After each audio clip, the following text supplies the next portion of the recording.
se você não adaptar e entender como funciona, você não consegue otimizar o fluxo de trabalho, né?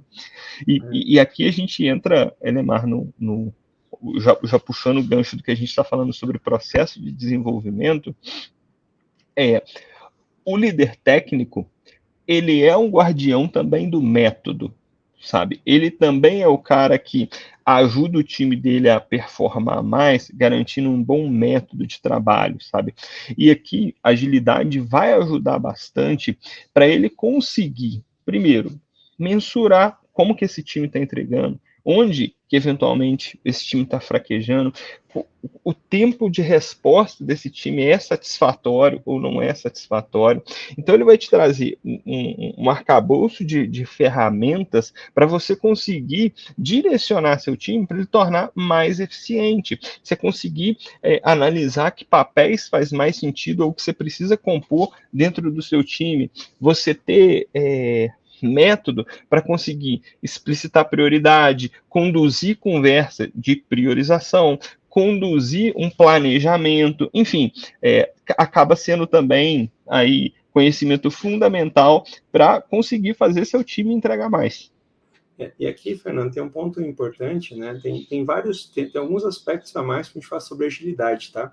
Primeiro, um dos grandes tretas que eu vejo com agilidade é que quase todo framework ágil, Scrum, Kanban, quase toda metodologia empacotadinha, ela fala muito sobre a ideia de entregar valor para o negócio, maximizar a entrega de valor para o negócio.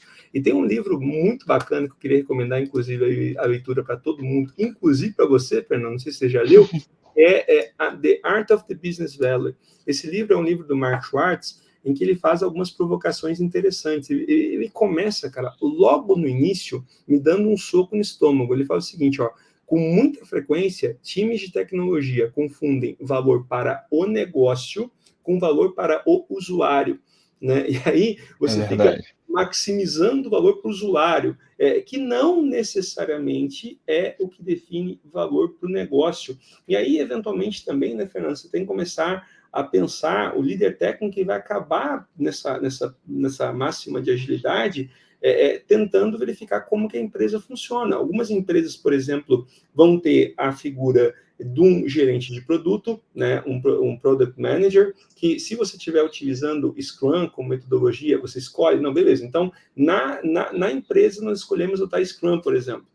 Por alguma razão alguém faz isso, né? O Fernando sabe da minha simpatia com o Scrum, mas enfim, o que acaba acontecendo é que quando você tem no Scrum, o Scrum começa a dizer, beleza, então você pega o teu Product Manager e promove ele a Product Owner, né? E você tem esse conceito do cara ser a fonte da verdade, e você começa a ter um direcionamento para o teu time técnico de que a fonte da verdade sobre o que o produto precisa é o PO, né? E cabe ao PO essa interpretação. Ou não, eu quero desenvolver isso dentro de casa, com outra forma. E é importante também, né, Fernando, quando você fala sobre agilidade, tem dois aspectos importantes. Um é resgatar a essência, né? Você não vai ser ágil por estar implantando uma metodologia ágil genérica. Você vai estar sendo ágil quando você observa algumas das intencionalidades. Então, por exemplo, as 4 intencionalidades fundamentais que vão trazer uma relação clara de indivíduos e interações mais do que processos e ferramentas, software funcionando mais do que, importante, tá? Mais que, não é no lugar de, pelo amor de Deus, documentação abrangente, colaboração com o cliente, mais que, de novo, mais que, tá? Do que negociar contratos. Cara, significa que, por exemplo, se eu trabalho numa empresa que faz a entrega de serviço e cobra, por exemplo, por volume de horas, eu tenho que admitir a possibilidade de que, poxa, eu tenho um contrato, então, beleza, eu quero colaborar com o cliente, mas é mais que, né? Eventualmente você tem restrição, inclusive, de receitas, você tem que pensar em como a empresa funciona, você tem que pensar em responder as mudanças mais que segundo plano, e mais importante ainda, né, Fernando? Você vai acabar tendo uma série de princípios, né, que acabam, no final do dia, se fossem lidos com mais regularidade, né, esses princípios todos eles acabam norteando, né, tudo aquilo que a gente tem defendido nessas nossas duas conversas aqui como sendo as ditas boas práticas. São 12 princípiozinhos bem bonitinhos, né, bem bacanas, né, que o povo pensou lá há um tempão atrás, e que, cara, com frequência o povo dá uma ignorada, né? E daí diz que está fazendo agilidade por estar colocando um quadro na parede com um post-it andando de lado. Isso não é agilidade, isso é exercício de auto-engano, né? É menos tecnicista e mais observando princípios, observando as intencionalidades que você vai conseguir avançar. Mas aí você complementa, né, Fernando, essa ideia de agilidade dentro das organizações, né? E Exato. também o que a gente entende como sendo esse composto aí das 5 principais hard skills, né?